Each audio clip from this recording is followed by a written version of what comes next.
What can a childhood trophy teach us about what really matters? Well, we'll talk about that in just a sec. Welcome to the show. I'm Daniel Dalp, and this is For Your Sunday Morning Drive. We're the short podcast with the goal of providing some motivation, drive, and encouragement on your way to worship and helping you recenter your mind on those spiritual things on a hectic Sunday morning. Before we get started this morning, I wanted to give a big thank you to my friend David Rogers for coming in clutch last week when my voice was even worse than it is now. Don't worry, we'll get through this episode together. I appreciate you listening. Let's go ahead and get the show on the road this morning. This is episode 102, Chasing Trophies, but Missing Crowns. Let's go to church.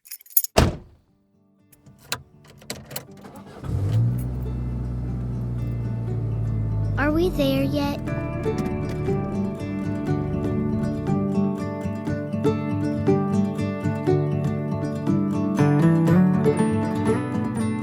Have you been enjoying the big dance, the college basketball tradition of March Madness? If so, then more power to you. I have not. Unsurprisingly to many of you, I am just not a sports guy. Now, that's not for lack of trying. Okay, well, definitely lack of trying on my part, but there was a major effort on the part of my parents when I was a kid. I was in everything from karate to basketball to hockey, and each one I was a more dismal failure than the last. I guess it just didn't take. But it's all good. I've made peace with it, and I have lived my life as a happy nerd ever since. I was, however, reminded of this phase in my life over the last few years. I found myself in my childhood bedroom, and tucked back in a closet, I found an old basketball trophy. A trophy, mind you, from 1997. I would have been 7 years old. I'll be sure to put a picture on the website. It was from one of those Christian kids leagues that gives everyone a trophy. And since it was the 90s, like most trophies handed out to kids during and since, it wasn't deserved. But the humorous aspect of this trophy is that since they had to find something to give me a trophy for, and since I don't think I made a shot the entire season, they ended up giving me a trophy with Best Christian Attitude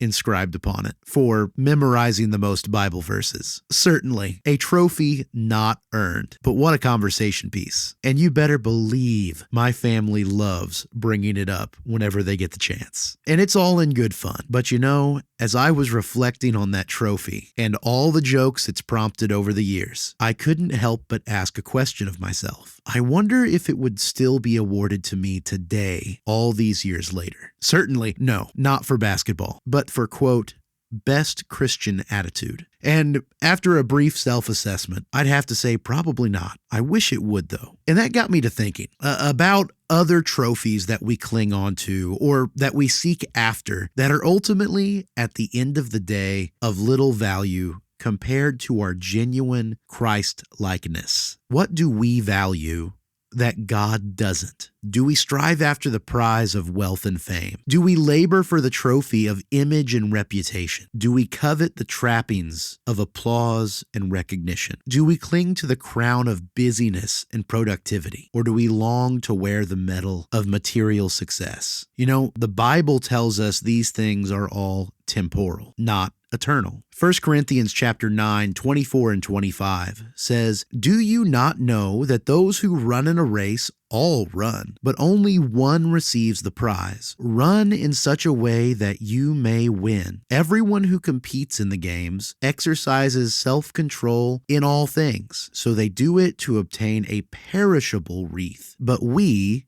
an imperishable." Paul, who penned those words, also asks us to continue to shift our perspective to what matters, as he shifts his focus to do the same in some of the last words he ever gives to Timothy. In 2 Timothy chapter 4, 6 through 8, he says, "For I am already being poured out as a drink offering, and the time of my departure has come. I have fought the good fight. I have finished the course. I have kept the faith. And in the future there is reserved for me the crown of righteousness, which the Lord, the righteous judge, will award to me on that day, and not only to me, but also to all who have loved his appearing." That's a pretty impactful message. Timothy, the trophies we seek after and what we hold to be important matter. So I won't get my hopes up for another basketball trophy. That would be an exercise in futility. But I pray that I can, day by day, live in a way that might reveal the heart that desires a Christian attitude more than the passing pleasures of a dying world. And it's my hope that we can all do a little better to value the crown of life more than the trappings of life itself. Because in the big dance of life, eternity matters. And if we continue to march to the beat of a worldly standard instead of the upward call of God, well, that's just madness. Those are my thoughts for your Sunday morning drive. Now it's time to hear yours. Our discussion questions this week are: what is one trophy you are currently chasing? And what is a step you can take to refocus on the eternal? What daily habit can you intentionally practice this week to develop a more Christ-like character? And where in your life are you most tempted to compromise your character? What specific boundary or change can you put in place to guard against that? Hey, this week especially, thank you so much for listening. I know it's been a rough listen, but I appreciate you sticking with me. Don't take your eye off the crown. Keep moving forward, and I'll see you Sunday.